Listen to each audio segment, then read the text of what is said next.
Good morning, church. Today I'm going to be talking on a speech on dare to be different, and my sub-topic for today is: it is not the end that justifies the means; it is the process. Dare to be different simply means not being afraid to be yourself, means being the person you're meant to be and making your own. This is a quote I came up with while writing this speech, which says, "Individuality is the key to prosperity, and you cannot prosper if you don't have a vision. And vision is a fundamental requirement for every good inventor or successor." So the way to succeed is to be ourselves, then the rest will flow. Champion the right to be yourselves, dare to be different, and set your own pattern. Live your own life and follow your own star. When we dare to be different, we keep an open mind and have no fear of failure. Everyone and everything is made with a special and specific purpose. Let's take cars as a case study.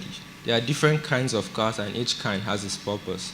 There is a sedan, a hatchback, pickup truck, an SUV, and a truck, and each kind has its use and purpose. Today we are looking at another aspect of dare to be different, which is the journey to being different. Everyone and everything that distinguishes itself dares to be different through a process, and oftentimes people only applaud the end but ignore the process. So I say now that it is not the end that justifies the means, it is the process. The end doesn't justify the means, simply means that the morality of the steps taken to complete a project or endeavor is what justifies the means. When the means, what is used to reach the end, includes deception, lies, stolen ideas, slavery, or by harming others in the process, or knowing people will be harmed in future, the end result cannot be justified by the means. If you run a race, you want to be the fastest runner so you could win the race. Or if you decide to trip two other runners or use performance-enhancing drugs to make you run faster than normal, it is cheating, and winning does not cancel out the fact that you cheated. The means by which achieved your win were unethical and immoral. Therefore, the end was not justified by the means, because you won by harming others and by deception. So the question now is that why do people use fraudulent and unethical ways to achieve their goal? Impatience.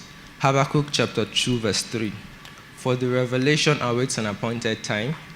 It speaks of the end and will not prove false. Though it linger, wait for it. It will certainly come and will not delay.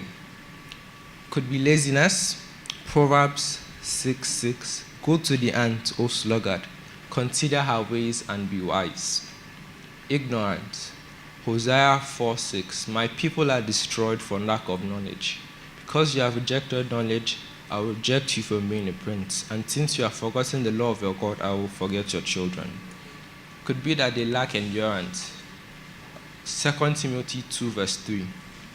Though therefore endure hardness as a good soldier of Jesus Christ. Could be they don't know the importance of a good name. Proverbs 21:1. A good name is to be more desired than great wealth. Favor is better than silver and gold. Could be that they don't understand the importance of finishing strong.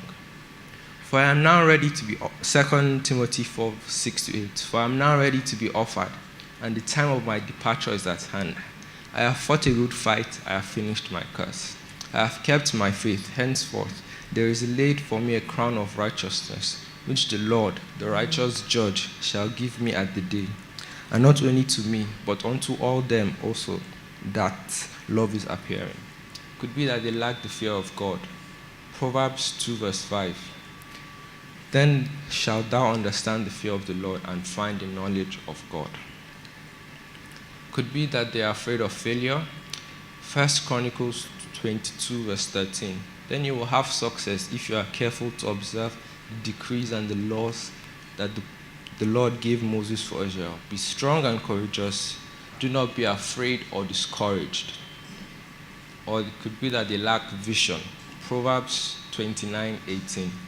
Where there is no vision, the people perish. But he that keepeth the law, happy is he. So therefore, if the Bible says we should be hardworking, patient, wise, God-fearing, why then should we go through fraudulent and unethical ways to achieve our goals?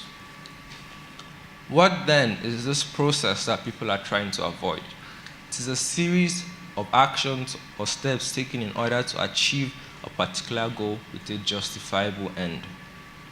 It is a sequence of interdependent and linked procedures which at every stage consume one or more resources, time, energy, money, to convert our inputs into outputs. When it comes to certain goals, whether they are personal, academic, professional, or anything in between, it is easy to forget that anyone who's gotten to where you want to be went through a long process to get there. It is easy to look at someone who has achieved financial stability and assume they make more money or they started out in a better place than you did. The point is this: none of this is easy for anyone. No matter what it looks like from the outside, people whose success you want, it wasn't easy for them to get to where they are. It wasn't glamorous or magical or quick. It was a process, a long process filled with confusion, frustration, success, failure, understanding, disagreement, rethinking, happy moments, sad moments, and everything in between. And the reality is that no matter how easy it looks for them now on the outside, they are actually just like you, still struggling, still doubting, still looking for better ways to do things. Everything in life has a process, just like a butterfly. It starts from the egg, transforms into the caterpillar, to the pupa, and finally into a butterfly. Finally, Hebrews 12:2. Looking unto Jesus, the author and finisher of our faith, for the joy that was set before him, endured the cross, despising the shame, and is set down at the right hand of the throne of God. Jesus Christ endured the pain and paid the price. Today we are forgiven, we are healed, we are delivered, we have victory on every side, we have joy unspeakable, and we have peace that passeth all understanding, and heaven as our home. And I can boldly and gladly say, we are gathered here because he went through the process for us. Thank you.